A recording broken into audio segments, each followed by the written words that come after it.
Hi everyone, it's me, your Manu Ishu. Welcome to my YouTube channel, Manu Ishu ACCA classes. So in today's video, we are going to do section 8 question from the chapter Investment Appraisal. Okay, so first question is, let's first read out the requirement. What is the minimum acceptable contract price to be received at the end of the contract? मतलब आपका जो contract खत्म होगा 2 साल जो बोल रहे हैं कॉन्ट्रैक्ट उसमें आप कितना रिसीव करोगे। A company is considering investing in 2 year project, तो मैंने यहाँ पे ईयर 2 लिखा हुआ है। ठीक है, और क्वेश्चन जो कि बोला हुआ है टू द नियरेस्ट $1000, मैंने 30 भी कॉमन ले लिया है। ठीक है, तो year 012 machine setup cost will be 125,000 payable immediately मतलब ईयर 0। तो मैंने 125 डाल दिया ईयर 0 में। Working capital 4000 is required at the beginning of the contract. Here beginning of the contract मतलब ईयर 0। तो ईयर 0 में मैंने -4 डाला बिकॉज हम लोग पे कर रहे हैं। And will be realise at the end. अब वो बोल रहा है कि at the end of the contract मतलब ये रियलाइज हो जाएगा, तो चार चार आ जाएगा, 4000 eight the end of the contract. उसके बाद में मैंने नेट कैश फ्लो कर दिया, सबको ऐड करने के बाद ईयर 1 में कुछ नहीं है तो वी हैव इट 0। उसके बाद अब मैंने डिस्काउंट फैक्टर लगाया 10% से। ठीक है, तो 10% से आप डिस्काउंट फैक्टर का टेबल देखो, आपको ईयर 1 2 सबका मिल जाएगा। मैंने फिर मल्टीप्लाई किया and we got a present value. ठीक है, अब इन सबको ऐड करने के बाद आई गॉट ए एनपीवी। ऐसे फॉर्मूला लगाने से भी आई थिंक आ जाना चाहिए, बट ट्राई करके।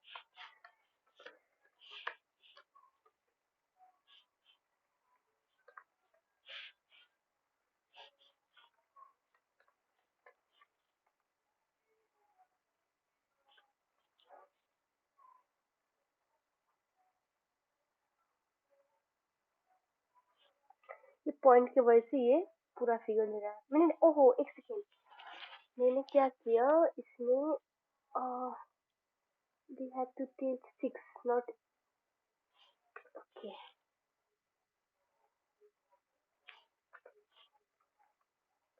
ओके, तो आप फॉर्मूला के थ्रू भी कर सकते हो। देखो सेम आंसर आया दोनों का एनपीवी।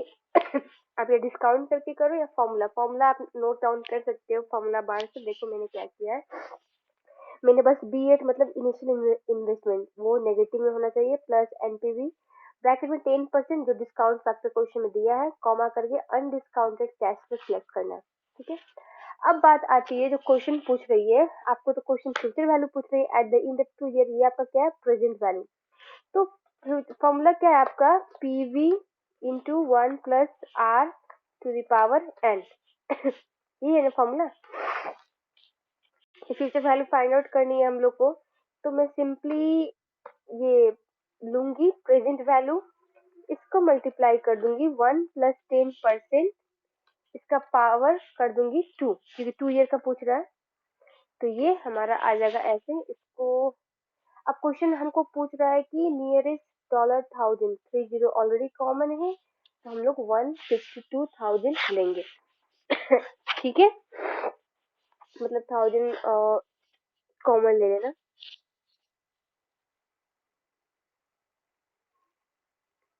152,000। ठीक है, so now which two of the following statement are correct? Tax allowable depreciation is relevant cash flow when evaluating borrowing to buy compared to leasing as financing choice। Tax allowable depreciation हो या accounting depreciation, both are irrelevant because ये non cash item है। But इससे जो benefit हम लोग को मिलती है टैक्स रिलीफ वो रिलीवेंट है, उसके बारे में यहाँ कोई चर्चा नहीं किया है, तो this is the false. Asset replacement decision requires relevant cash flow to be discounted by the after tax cost of debt। अब ये आफ्टर के टैक्स कॉस्ट ऑफ डेट हम लोग in the case of finance and ये sorry leasing and borrowing में करते हैं, asset replacement decision में नहीं। इसमें सिंपली हम लोग ईएससी कैलकुलेट करते हैं, तो बी भी आपका रॉन्ग है। अब जब ए और बी रॉन्ग हो गया तो सी एंड डी ऑब्वियसली करेक्ट होगा। So if capital is rationed, divisible investment project can be ranked by profitability index when determining optimum investment schedule। Obviously in case of divisible में project में आपको pi निकालना होता है, उसी अकॉर्डिंग रैंक करके हम लोग एनपीवी फाइंड आउट करेंगे। बट इन डिविजिबल के केस में we have to find out through the trial and error method, PI use नहीं करेंगे। अब डी क्या कहता है, government restriction on the bank lending are associated with a hard capital rationing. Obviously hard capital rationing आपका external factor की वजह से होता है and government is a external factor, ठीक है। ओके, तो नेक्स्ट क्वेश्चन क्या है आपका, if a company cost of capital is 50% per annum, what is the present value of tax saving from the tax allowable depreciation at the 1st January 20x5 to nearest $1,000? ठीक है। ये question number हमारा है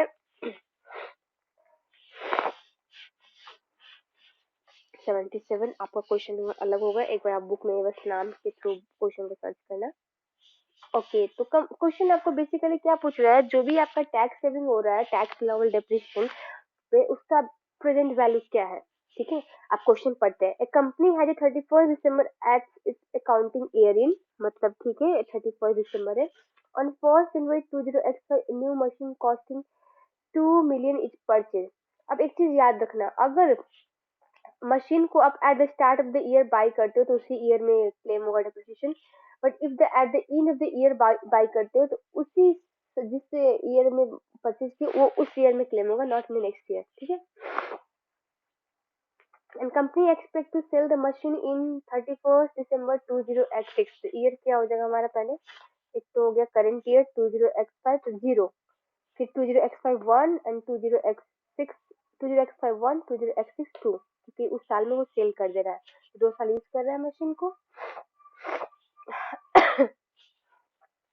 now हम लोग को depreciation calculate करना है, tax allowable depreciation. A rate of corporation tax for the company is 30% and tax is paid at the end of the year in which it is incurred। अब year 1 का year 1 में ही पे होगा, 2 का 2 में ही पे होगा, ठीक है। Reducing balance basis, sorry, and tax allowable depreciation is obtained at 25% on the reducing balance basis। अब हमारा कॉस्ट क्या है पहले वो लिखते हैं, initial the start of the year 30 commonly हूँ, ठीक है, मैं यहाँ पे ऊपर लिख देती हूँ। तो ये हमारा कॉस्ट हो जाएगा, देन टैक्स अलाउबल डेप्रिसिएशन निकालते हैं ईयर 1 का।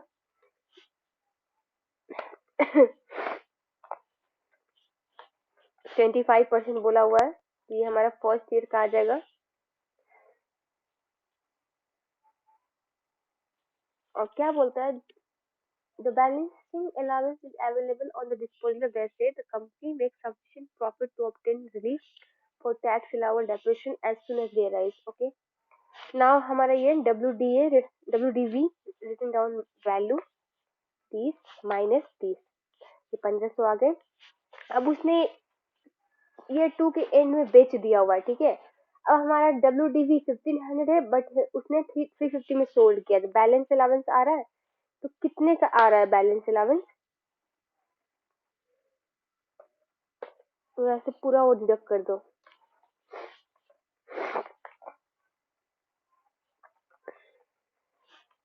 350 में सोल्ड किया है ना, ओके। यहाँ पे जीरो हो जाएगा ये, ठीक है। उसने ये चीज समझा देती हूँ ये पार्ट। अब ईयर 2 में आके सोल्ड किया, उसने सोल्ड किया 350 में, बट उसका WDV वैल्यू कितना है 1500, बैलेंस अलाउंस आ रहा है ना, तो कितना का आ रहा है बैलेंस अलाउंस 1150 का, इसलिए eight the end of the year पूरा जीरो हो जाएगा WDV। अब टैक्स रिलीफ हमको 30% ही मिल रही है, इसका 30% ईयर 1 का हुआ ये, एंड ईयर 2 का इतना हो गया, तो टोटल कितना रिलीफ मिला 495।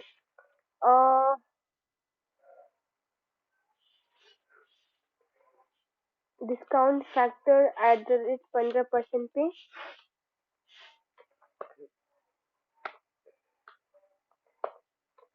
1 प्लस 0.15 पावर -1, ये 1 ईयर का डिस्काउंट फैक्टर आया, ये 2 ईयर का,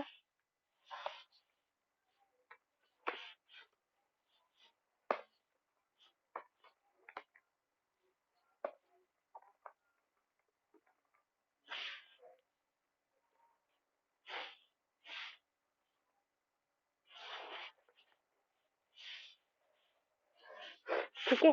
तो ये हमारा प्रेजेंट वैल्यू और ये प्रेजेंट वैल्यू का सम यहाँ पे डाल देती हूँ। तो हम लोग ने 30 कॉमन लिया हुआ था, ठीक है, तो मेरे 1000 में बोल भी रहा है तो 391,000। ओके, समझ में आया? या फिर आप ऐसे भी कैलकुलेट कर सकते हो, फॉर्मूला वाला एनपीवी ले लो, 15% दिया हुआ है हम लोग को। अब अनडिस्काउंटेड कैश फ्लो, ये टैक्स रिलीफ जैसे के तैसे ले लो, D19। अब देख सकते हो फॉर्मूला के थ्रू भी आपका सेम आ रहा है, ठीक है। तो अब जो आपको इजी लगे आप उसके थ्रू कर लो, ठीक है।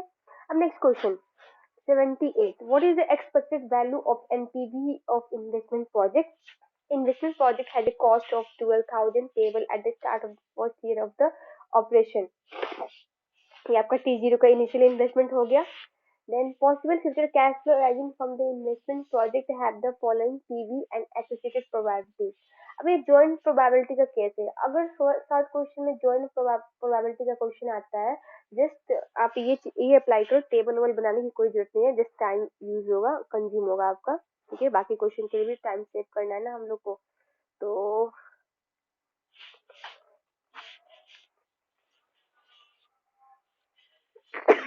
सॉरी, ठीक है। अब पहले आप ना ये जो एक्सपेक्टेड वैल्यू निकालते हैं, अब देखते जाओ मैं क्या करें। 16,000 उसके प्रोबेबिलिटी से मल्टीप्लाई कर दो।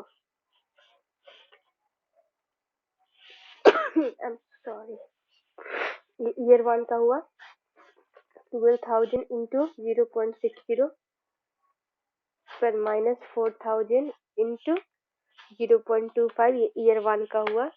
2 का 20,000, 20,000 इंटू 0.75 फिर माइनस 2,000 इंटू 0.25, इतना आया। और ये पीवी में ऑलरेडी दिया हुआ है, we don't need to discount, ये हमारा प्रेजेंट वैल्यू आ गया, एक्सपेक्टेड वैल्यू आ गया। अब इसको इनिशियल इन्वेस्टमेंट माइनस कर दो आप, 12,000 जो की है, ये आपका एनपीवी आ जाएगा, ठीक है। अगर एग्जाम में पूछा हुआ है शॉर्ट क्वेश्चन में ज्वाइंट प्रोबेबिलिटी का क्वेश्चन, अब टेबल वगैरह मत बनाओ, डायरेक्टली ऐसे कर लो, टाइम सेव होगा आपका। Okay, so next question क्या है? Company has a money cost of capital 21% per annum. General rate of inflation is currently estimated at 8% per annum. What is the real cost of capital? Nearest whole number. अब ये formula सबको पता होगा, मैं यहाँ पे नोट डाउन करती हूँ। क्वेश्चन नंबर है आपका 77। 1 plus I equal to 1 plus R into 1 plus H, inflation मान लो, ठीक है। तो हम लोग को I दिया हुआ है, H दिया हुआ है, R पूछ रहा है, ठीक है। तो इन I क्या है आपका, मनी कॉस्ट ऑफ कैपिटल 21%, ठीक है, equal to 1 plus R find out करना है, इंटू 1 प्लस H, आपका इन्फ्लेशन कितना दिया हुआ है, 8%, ठीक है। तो नाउ आपका हो जाएगा ये 1 प्लस 21% डिवाइड बाय 1 प्लस 8%, ये करने के बाद ये आया। एंड इसको पहले अब माइनस करेंगे 1 से, क्योंकि इधर बच जाएगा आपका 1 प्लस R। सबको आता होगा इक्वेशन कैसे सॉल्व करना है। अब ये R का जो है ना, ये R के पास 1 प्लस हुआ, ये इधर आके माइनस होगा, इसलिए माइनस किया, एंड इसको परसेंटेज में बदल दो। और क्वेश्चन आपको होल नंबर में पूछ रहा है, सो जस्ट राइट डाउन 12, ठीक है, 0.4 नहीं, वरना आप राइट निकाल के रॉन्ग कर जाओगे क्वेश्चन में। ठीक है। A company is considering project that has initial outflow followed by several years of cash inflow with a cash outflow in the final year. How many internal rate of return could be there for this project?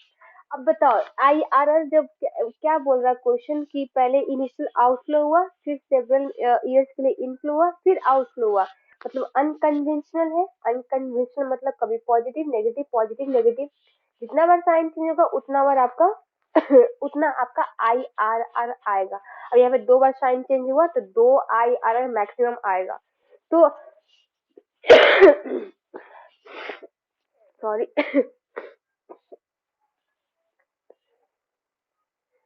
Okay, तो यहाँ पे आपका zero भी आ सकता है, मैंने कई बार question में रिपीट किया ये चीज, आपका 1 भी आएगा या फिर मैक्सिमम होगा तो 2 आपका IRR आ सकता है। ओके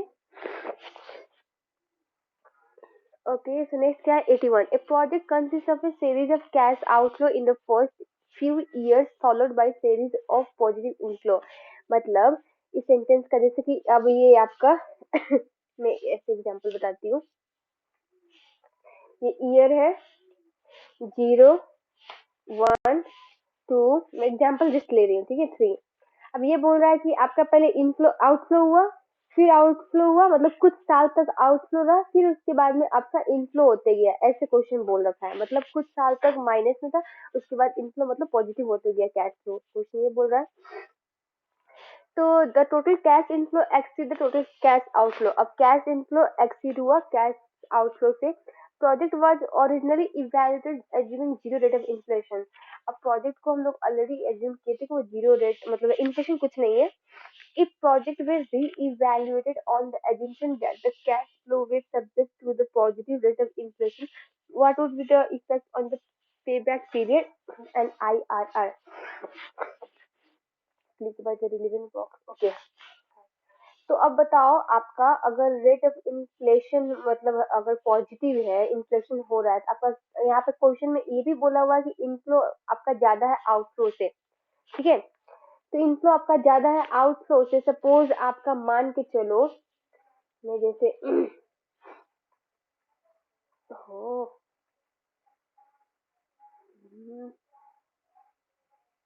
हाँ, अब यहाँ पे कैश फ्लो मान के चलो आपका यहाँ पे 100 गया -100, ठीक है। फिर यहाँ पे -100 गया, फिर यहाँ पे मान लो कि आप पॉजिटिव होने लगा, पॉजिटिव होने लगा। तो आप मान के चलो आपका बोल रहा है कैश इनफ्लो ज्यादा है आउटफ्लो से, वो हो गया।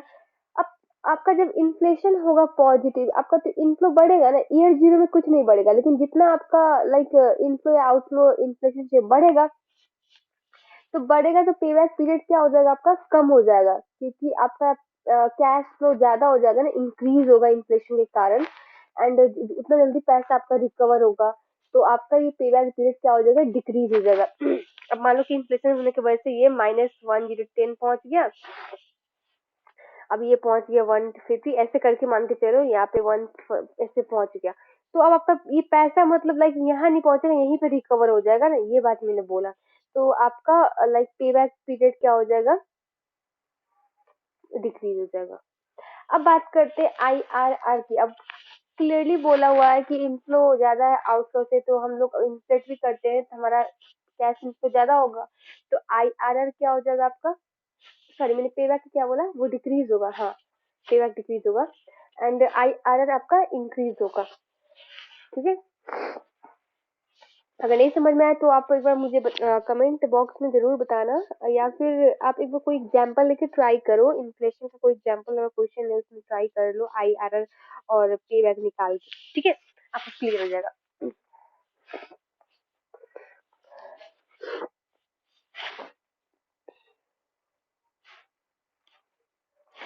The lower risk of project can be recognized by increasing which of the following। अब प्रोजेक्ट का लो रिस्क मतलब कैसे रिकॉग्नाइज करोगे, a cost of initial investment of the project, obviously नहीं, वो तो ईयर जीरो में होता है। Estimate of the future cash flow from the project, obvious हमारा इन कितना कैश इनफ्लो होता है वो भी डिमांड करता है हमारा रिस्क में। IRR of the project and required rate of return.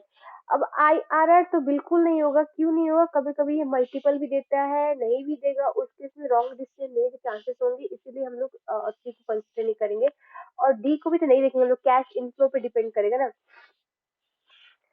तो ये हो गया।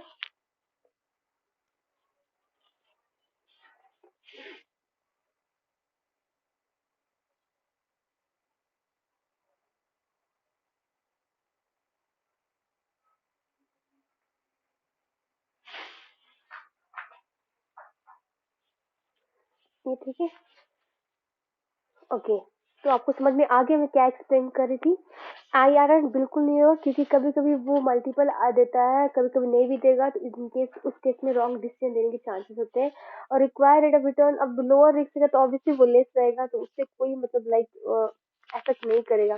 बच गया बी।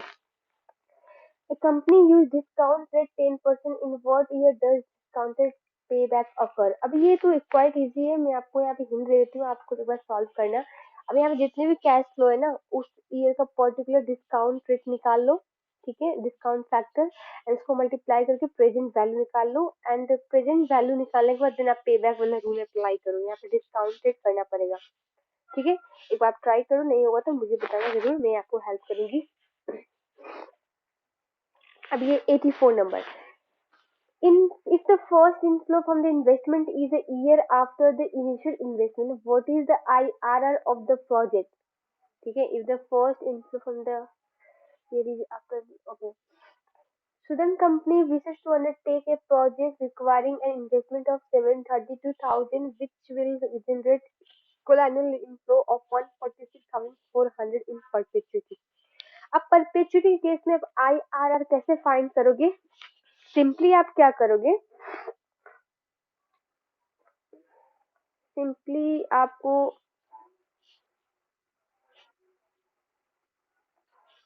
ओके तो यहाँ पे हम लोग जो भी हमारा कैश फ्लो आ रहा है इन क्वेश्चन में हमारा क्या है 46,400 डिवाइड कर देंगे इनिशियल इन्वेस्टमेंट से और उसको कन्वर्ट कर देंगे परसेंटेज में, ये हमारा हो जाएगा IRR फॉर द परपेचुइटी।